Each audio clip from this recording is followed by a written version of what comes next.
Friday, October 21st, 2022. Robert Harding, Justin Ritzel joining me.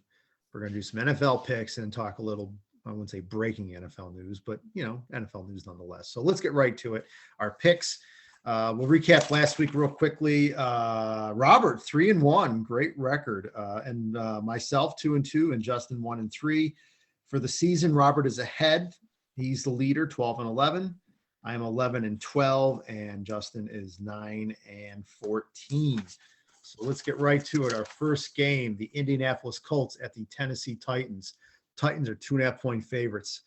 Tennessee has had Indianapolis's number lately.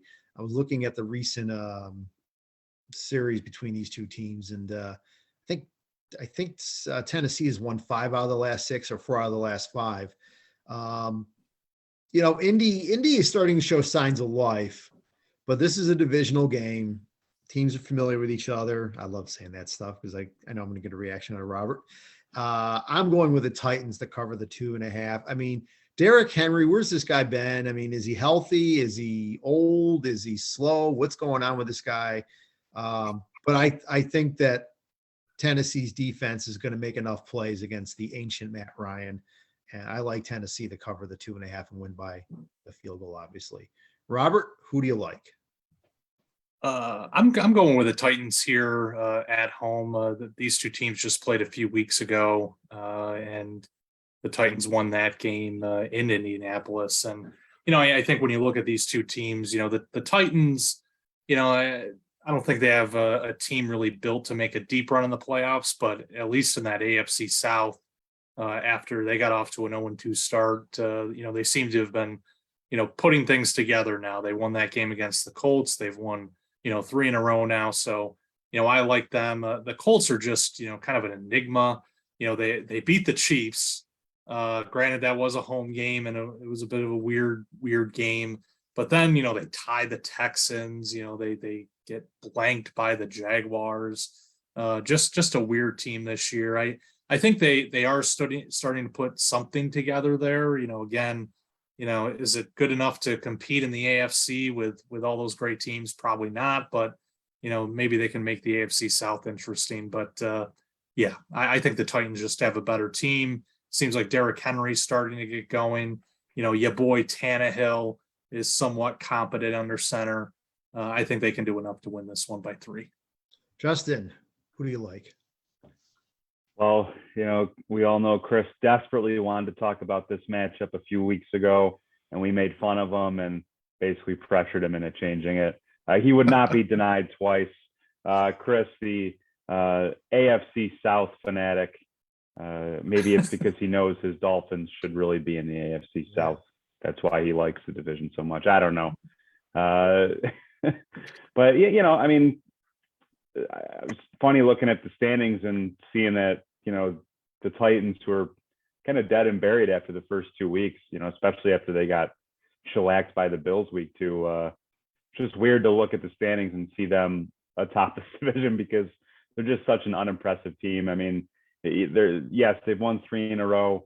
One of them came by 2 points against the Raiders. Obviously, they beat the Colts already, and then they beat the Washington Commies. They're kind of like the same team that they were last year, but almost the worst version. Like we're going to look at the end of the regular season and the Titans will have won the AFC South. And we're going to be like, man, how that team won 11 games? Like, where did that come from? But that's just how this team seems to operate. Matt Ryan looked absolutely washed a couple weeks ago. I don't care what he did last week. I'm not a believer in the Colts. They've been one of the biggest disappointments in the NFL in my eyes. I will take Tennessee.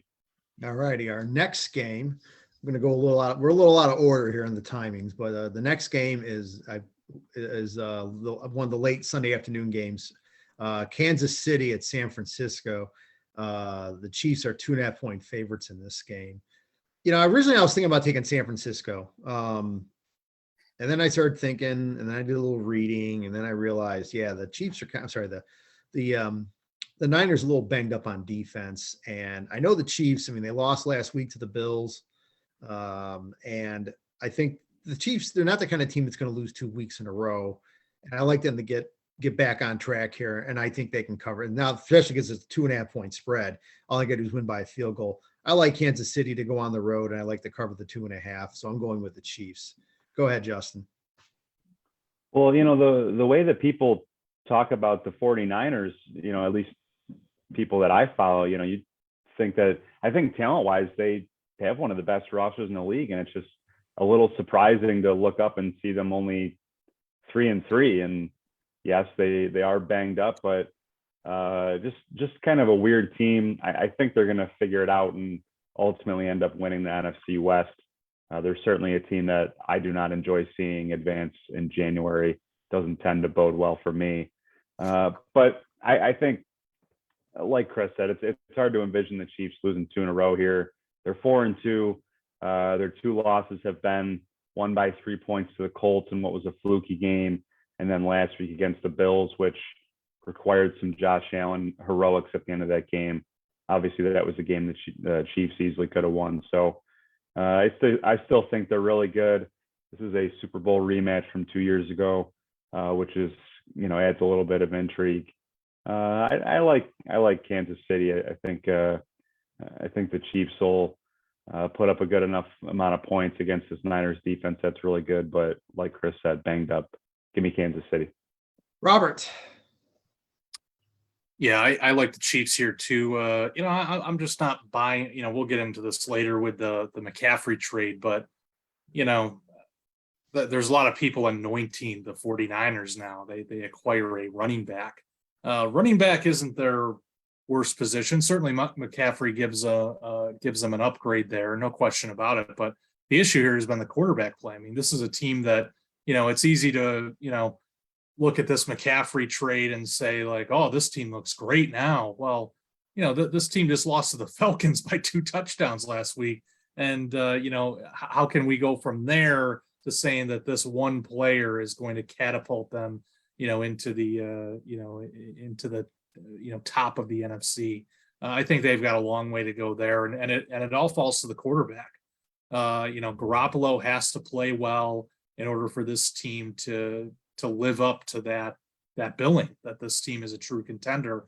And we just haven't seen the consistency from him. Look, this is the same team that was involved in one of the classic Broncos primetime games of this year. And, that wasn't pretty. And, you look at week 1. Now this is not Garoppolo. Trey Lance was the quarterback. They lost to the Bears. The Bears are a huge joke this year. So, I think that the Niners, they have a lot of holes here. McCaffrey fills one of them, maybe. Obviously adds something on offense, but to your point, Chris, you mentioned how they're banged up and everything. I think that's going to play into the Chiefs' hands here. Plus, the Chiefs, they probably want to get back on track after that loss to the Bills. Good teams, don't like to lose 2 in a row. So I think that they'll want to take advantage here to get back on the right track, win a game against the 49ers. And so, yeah, I'm taking them to cover in this one. I think they'll win by at least a touchdown. All righty. Our next game, the surprising New York Giants at the Jacksonville Jaguars. Jacksonville's a 3-point favorite. I'm thinking like, really? I mean, look, I understand the game's in Jacksonville, but it's not like, Jacksonville is like the toughest place to play in the NFL. And it's not like the Jags are lighting the world on fire. I mean, are they a much better team than they were last year? Oh, absolutely. Although it wouldn't really take much to be better from that Urban Meyer fiasco. But, the Giants are what are they? They're 5-1, right? I mean, I think they're the biggest surprise of the season by far. Now you can kind of like, take issue with some of the teams they've played but they've won 5 out of 6. I mean, they've won those games. And, Daniel Jones is actually looking like a credible quarterback. I'm not going to say he's a superstar or anything, but he's looking credible. And again, I've said it before, Saquon Barkley, I think, is the biggest reason why the Giants are a much better team. And the defense has been solid. So when I see that the Giants are a 3-point dog on the road, oh, please, I'm taking them, man. I'm going with the Giants here. I might actually pick them on the money line, to be honest with you, when I do my parlay with these picks. It's going to be very tempting to go on the money line with them, but yeah, I'm going with the Giants. Robert, who do you like? Well, I mean, the look at I'm just a bum in Auburn. What do I know about sports betting? But I think the odds makers are hitting the marijuana when it comes to this line. I mean, what a joke! The Jaguars, really haven't shown us much this year. I mean, yeah, they've been competitive in some games. Think of that Eagles game, but that was a little odd game because of the weather. They probably should have won that game, to be honest. But and then that they have these letdowns. The Giants. Say what you want about them. They probably don't have the best quarterback on the planet, for sure. But Saquon Barkley has gotten going again. The defense has played pretty well. Yeah, the competition probably isn't the greatest, but this is a 5-1 team that's been close in every game they've played. They've won all of their games by, one score. The one that they did lose was to the Cowboys, and that was by a touchdown. So, this is a team that, doesn't look that impressive now. The Packers are been a bit of a slump, since I sung, Rodgers and Aaron Jones and AJ Dillon's praises on this show, the Harding Hex in full effect, folks. But they beat the Ravens as well. So I have a hard time believing that, you beat two of the game's best quarterbacks and you're underdogs against, the hairdo in Jacksonville. I mean, yeah, come on, this is a joke. Give me the Giants. I know that, there's some Giants fans in Auburn who say, oh, this is Giants country. This isn't Bills country. You're wrong. Move to East Rutherford, but I like your team this week. Justin, how do you follow that? Yeah, this line does not pass the sniff test, which I don't know. I mean, I think you guys are both kind of shaking your heads. This line tells me that Vegas knows something that we don't. That there's some reason why they have I mean, I get it. I'm looking at it like, well, okay, the Giants are 5-1. The Jags, they're 2-4. They've lost 3 in a row. After looking great after 3 weeks, they blow out the Chargers. That was a really impressive win. I mean, they're kind of that Jekyll and Hyde team this year. But I'll say this about the Giants, and I kind of shrugged off their win in London against Green Bay. I thought that was a little fluky. Yeah, you mentioned every single one of their games has been by one score. And hey, to their credit, they've pulled more of these games out than they haven't. But at some point, like the law of averages says, you know what, if you fall behind by 2 scores, you're not going to come back every time. I mean, they were down 20-10 to Green Bay. They were down 20-10 to Baltimore in the fourth quarter. Like at some point, a team is going to close you out. You can't rely on these fourth quarter miracles every game. I said it last week. The Giants remind me of last year's Carolina Panthers, where they get off to the top start, but it's fool's gold. I think that's what's going to happen here. I think the Giants, while they are a better coach team than they have been in the past few years, I think their record is a little deceiving. Not that I'm saying the Jacksonville Jaguars are some juggernaut. Clearly they're not, but I haven't been as impressed with everyone, and I'm not ready to fall in love with the Giants like everyone else seems to be. So I'm gonna go against the grain here, I guess, and take Jacksonville. Oh boy. Alrighty, our last game. And speaking of surprising New York teams, the Jets, who I believe are 4-2, going to Denver to take on that offensive juggernaut known as the Denver Broncos. The Broncos are 1-point favorites, which is basically the home field in my opinion. I have a feeling this game will be a pick'em when it's all said and done on Sunday. I have a feeling that you're gonna see so much money coming onto the Jets in the next couple of days that this is gonna be a pick'em. Yeah, I'm going with the Jets. I mean, look, the Jets defense much improved over last year. Their offense, not world beaters yet, but they're playing competent and they're not beating themselves. The Broncos, I mean, you keep waiting for Russell Wilson to start cooking. I don't think he's got the right recipes. I think the recipes he's been given by Robert's favorite coach can't hack it. Laughed at his own joke. I mean, really, hey, you have to funny is funny. Yeah, I'm going with the Jets to win this game. I mean, come on, -1 on the road. The Jets are playing well. Confidence, no. Yeah, I'm going with the Jets to win this game. Go ahead, Justin. Well, let's not forget. I mean, Russell Wilson. It's amazing how this happens. You know, he has a bunch of bad games in a row, and now suddenly, well, you know, he's got this shoulder injury, and he's banged up. You know, it's funny how that works. You know, where's the accountability? Just say that, you know, the guy's not playing well, injury or not, he's not playing well. He's, you know, that might even go down as like the worst contract in NFL history. Like, we're a few more weeks, you know, of him having bad performance after bad performance, where it's like, you know, the Broncos really screwed up. He's got to turn it around, and I don't know. I don't think this is the week to do it. I watched that Jets defense last week just absolutely whoop the Packers in Lambeau Field. That was the most I've seen the Packers offensive line dominated in a long time. So their defense is legit. Now, they're kind of like the Giants in the sense that their quarterback is not very good, and they really need to win games with their defense. But, you know, when you finish with one of the 3 worst records year in and year out, you're going to accumulate talent, and you basically just need Zach Wilson to not screw the game up for you. So, you know, Denver's just been so mistake prone. They've got drama going on with their running backs. I don't know. The Jets, I hate to say it, you know, they're such a laughable franchise most of the time, but I'm impressed with them. I like the Robert Saleh hire from the beginning, and I think you're starting to see the fruits of that labor that he's put in. So yeah, I'll take the Jets too.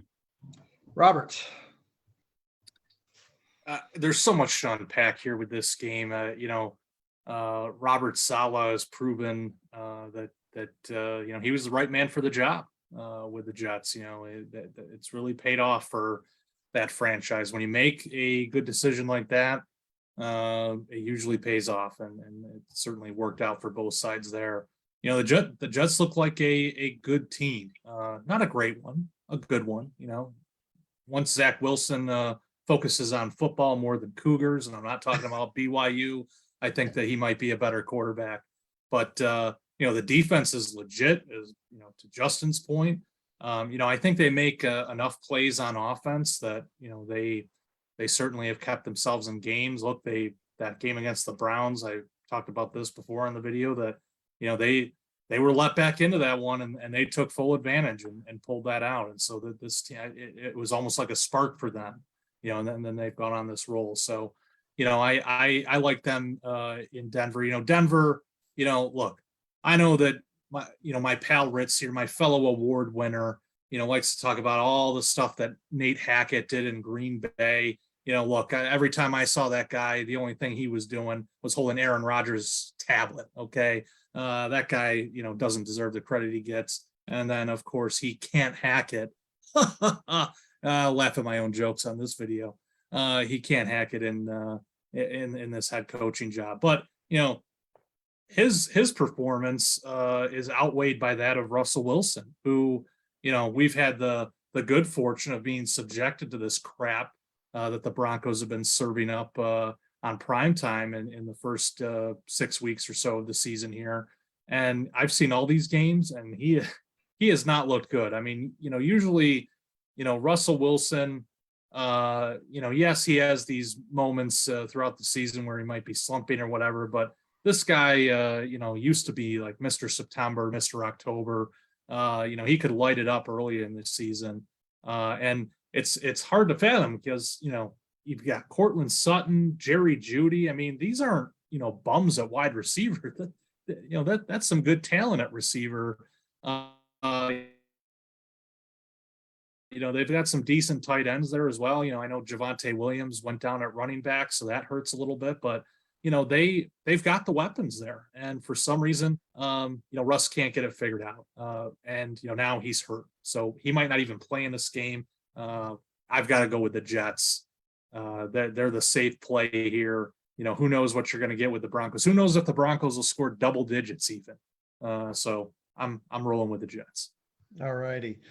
So we're going to move on to the the hot news that broke late last night around the end of the Saints Cardinals game, that the news that the Carolina Panthers traded running back Christian McCaffrey to the San Francisco 49ers for a gaggle of draft picks, not a first rounder, by the way, because the Niners first round pick is for next year is currently owned by my Miami Dolphins.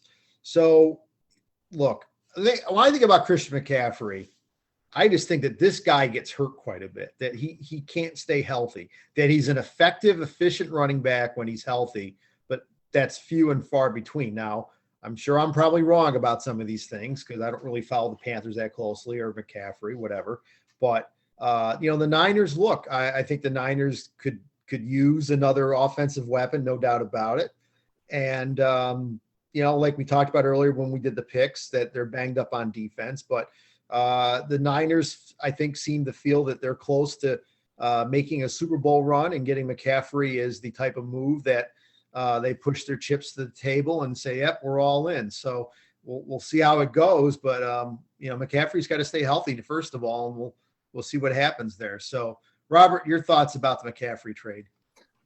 Well, just so we have the compensation, on the table here, because I think that's a big part of the conversation. The Panthers get a second, third, and a fourth in 2023, and a fifth in 2024. So, not a small haul by any means for McCaffrey, but it sounds like I forget who was the one that reported this, but basically all the teams that were kind of in late on McCaffrey, they didn't have a first rounder. So the Panthers were like, all right, well, what's your next best offer, basically? And this is what they get. McCaffrey has had some injury issues, especially in the last couple seasons. I think that's something that's, worth considering. I know, I think it was the 2020 season. Was it a torn ACL that he sustained? And then he missed some time last year too, I believe. So, but I think, so far this year, he's looked pretty good. It looks like he's back to his old self, as good as you can look with the Panthers. But I go back to what I said before, about the Niners, is that, at running back, the Niners have made, really a bunch of no names play well at running back, and that's mainly because of the Shanahan scheme. They have Jeff Wilson out there, not the biggest name on the planet, but he's had some good games for the Niners. Chris, your new boy, Raheem Mostert. Yeah. He had some good games with the Niners. Matt Breida, the list goes on of different running backs who over the years have played well, with the Niners in that scheme. And, certainly McCaffrey can benefit from that, but it was far from their biggest need, because the Niners have always been able to run the ball pretty well. Again, it goes back to the quarterback. And so when I look at when I heard this trade, I was like, okay, big name on the move, obviously McCaffrey, especially, Chris, you don't understand this, but McCaffrey, a hot player in fantasy football. He's the kind of guy you want. Chris, go Google PPR after this. You'll understand what I mean. But McCaffrey does it all. He's great runner, great receiver out of the backfield. Certainly I think will help the Niners. But in terms of this talk of like, oh, this like I saw it change the odds of like now they're favorites to win the NFC West. They're obviously moving up in the odds to win the Super Bowl, all this other stuff, and it's like, hold on a second, like this is a quarterback driven league. Unless Christian McCaffrey attained some skills that I don't know about, I don't think he's going to make that big of a difference for the Niners. They need consistent, good quarterback play, and they haven't gotten that yet this year from first Trey Lance, and then he got hurt, and then now with Jimmy Garoppolo. Can Garoppolo get them to the playoffs? And, certainly he's shown that he can get them to the Super Bowl. Didn't win it, but got them there. Yes. But in the last couple seasons, he hasn't looked, nearly as good as he did then. So, my take on this is that, good for McCaffrey, change of scenery. He's with a better team. The Panthers are clearly moving in the direction of, rebuilding. They're going to need a new coach at the end, going into 2023, all of that. But for the Niners, I think that, yes, I could see that, it adds a weapon on offense, Christian McCaffrey with Deebo Samuel, that's going to be a nightmare for opposing defenses, but you still have to have the quarterback to get them the ball. And I don't think they've got that guy. We'll see what happens. Justin, your thoughts? Yeah, I think just in terms of looking how all these puzzle pieces fit together on that offense, like and who's going to be calling the plays and dialing this stuff up, I think it's certainly an interesting addition. I mean, I think their offense is it's better than it was, last week, but I just think the resource management here by the 49ers is a little bizarre because, this is a team that they've been using Jeff Wilson this year, who has, 400 yards rushing. He's having a good season. I think they have Elijah Mitchell coming back at some point, who was kind of their go-to running back last year when he was healthy. He's a good player. And then you couple that with, they just used a 3rd-round pick on a running back last year, Trey Sermon, who I guess got thrown into Kyle Shanahan's doghouse and hasn't been able to escape it. And this is true with the entire Shanahan tree, not just Kyle Shanahan, but that offense is proven time and time again. You do not need star running backs. The system makes the star, not the other way around. And I just don't understand, especially after you get rid of all these draft picks to trade up for Trey Lance to now double down and trade more draft picks for a running back. I don't begrudge any team for saying, hey, we see a window here to go win a Super Bowl, especially in this dreadful NFC. Let's take some of these draft picks that, we haven't really taken advantage of anyway. Let's put it towards a veteran that we know is good and can help us, but not at that position, not at running back. Their offensive line is in shambles right now. Go get an offensive lineman, or your defensive backfield has had a lot of injuries. Go get a cornerback. You don't need a running back. They're going to run up and down the field on pretty much every team in the NFC anyway. So yes, it'll be fun to watch, but you're limiting this window with this group because in the next couple of years you're just not going to have draft picks, and these players are going to get older, and this team that you built around Jimmy Garoppolo that's really talented, suddenly the window shuts and you go Super Bowl-less because you traded all these draft picks, at least in McCaffrey's case, on a position that wasn't a position of need. At least when they did this for Trey Lance, you could say, hey, we recognize that Jimmy Garoppolo is just not the long-term answer at quarterback. We need to improve in that area. And then maybe you can fault the actual player for not being good enough, but the thinking was right. The thinking here is not right. You don't trade these amount of draft picks for a running back, and one that's injury prone at that. Like Christian McCaffrey hasn't done squat since he won many people, including myself, a fantasy title back in 2019. So, hey, listen, I'm sure you get him on the field, and there's going to be a lot of weeks when that offense hums, even with that bum at quarterback. But I look at a year or two down the road when the 49ers they're going to be like the Rams, just a very top heavy team. And you suffer one or two injuries and suddenly your season's kaput. I would have thought they learned their lesson after that happened to them in 2020, but I guess not. So we'll see how it all comes together.